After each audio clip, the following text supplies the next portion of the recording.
Hello friends, welcome back to my new mini blog. তো আজকে আমরা সকাল সকাল সবাই বেরিয়ে পড়েছি আর আমরা যাচ্ছি হচ্ছে আমাদের গ্রামের বাড়িতে।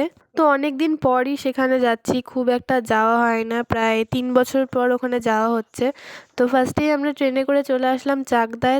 তারপর আমরা চলে গেলাম চাকদা বাস স্ট্যান্ডে, কারণ আমাদের বাড়ি যেতে গেলে একমাত্র বাসেই যাওয়া যায়, অন্য কোনো গাড়ি যায় না সেখানে। তারপর যে বাসটা বাজিতপুরে যাবে আমরা সেই বাসটাতে উঠে পড়ি। আর এখানে আমরা সিটও পেয়ে গেছিলাম, বাসটা ফাঁকাই ছিল, তো আমরা বসে পড়েছি এখানে। আর বসার সাথে সাথেই গাড়ি এখানে ছেড়ে দিয়েছে।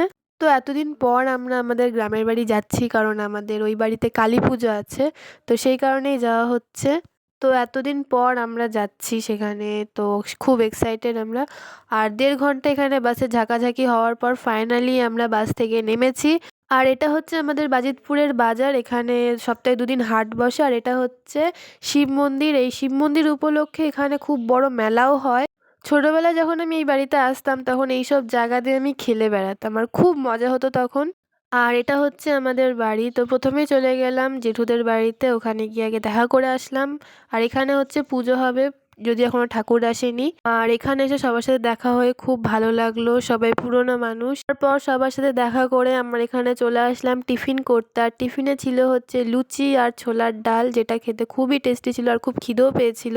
তারপর খাওয়া দাওয়া কমপ্লিট করে গেছিলাম আমাদের বাঁশবাগানে ঘুরতে। আর দূরে দেখতে পাচ্ছ একটা নদী, ওটা হচ্ছে যমুনা নদী। ছোটবেলায় ওই নদীতে প্রচুর চান করেছি, আর এখন রাস্তা এখানে নেই তাই যাওয়া যাচ্ছে না।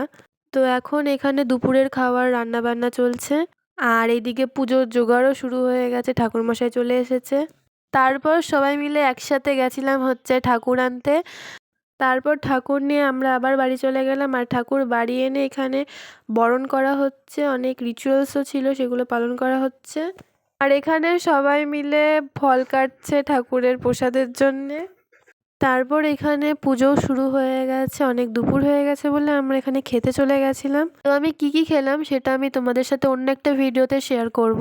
পুজো শেষ হয়ে যাওয়ার পর মা এখানে সবার সাথে বসে প্রসাদ দিচ্ছে। যেহেতু এটা মানসিক পুজো ছিল তাই সকাল সকাল পুজো হয়ে বিকালের আগে এটা ভাসান দিতে নিয়ে যাচ্ছে। আমরাও এখানে রেডি হয়ে বেরিয়ে পড়েছি, যেহেতু বাড়ি যেতে হবে, অনেকটা দূরের রাস্তা। আর আজকের ভিডিওটা এই পর্যন্ত। ভিডিওটা যদি ভালো লেগে থাকে তাহলে লাইক, কমেন্ট আর চ্যানেলটিকে সাবস্ক্রাইব করে দিও। দেখা হচ্ছে নেক্সট ভিডিওতে। টাটা।